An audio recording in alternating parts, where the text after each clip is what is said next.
Daniel Padilla and Catherine Bernardo celebrated 10th-year anniversary as a couple. Ano na nga ba ang susunod sa dalawa after decades of being a couple? Wedding bells na rin kaya soon?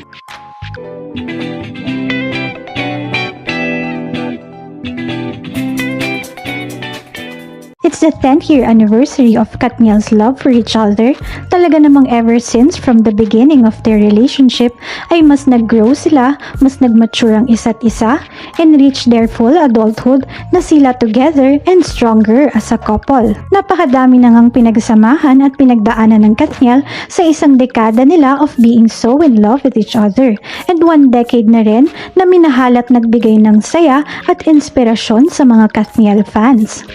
Sa recent upload ni Catherine Bernardo, May 25, sa mismong date ng anniversary nila ni Daniel Padilla sa kanyang Instagram page, ibinahagi niya dito ang mga photos of her with Daniel Padilla celebrating their 10th year anniversary in Chiang Mai, Thailand. Makikita sa mga photos ang bonding nila with the elephants. Ang Thailand ay isa naman talagang magandang country to visit when it comes to close encounters and face-to-face bonding with elephants. Dahil isa ito sa known and popular tourist attraction nila in Thailand. Ito naman ang mababasa na long caption ni Catherine sa post niya na ito. You know how much this trip means to me and how much I love elephants, so without a question, you agreed to this again with me right away. All you said to me was, kahit saan mo gusto love, susunod ako after ng trabaho ko. Thank you for making time for this trip, my love.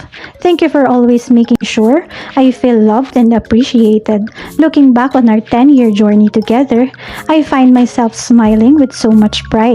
Because we did it. We did it, love. True love exists. Someone like you still do exist. I love you so much. Happy 10th year anniversary to my person. Daniel and Catherine first worked together back in 2011 sa isang youth-oriented series na Growing Up, at sunod-sunod na din silang nakitang magkasama sa iba't ibang mga films and TV shows tulad ng Princess and I, La Luna Sangre, She's Dating the Gangster, Barcelona, A Love Untold, The House of Us, and currently stars in the romance series Too Good to Be True na ngayon ay kasalukuyang umeere sa Kapamilya Channel. During an interview with Daniel Padilla, naibahagi ni Daniel kung ano nga ba ang sikreto ng isang maganda at masayang relasyon.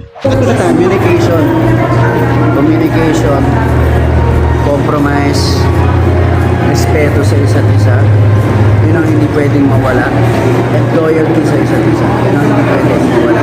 For hindi sikreto yun, yun lang yung sa amin.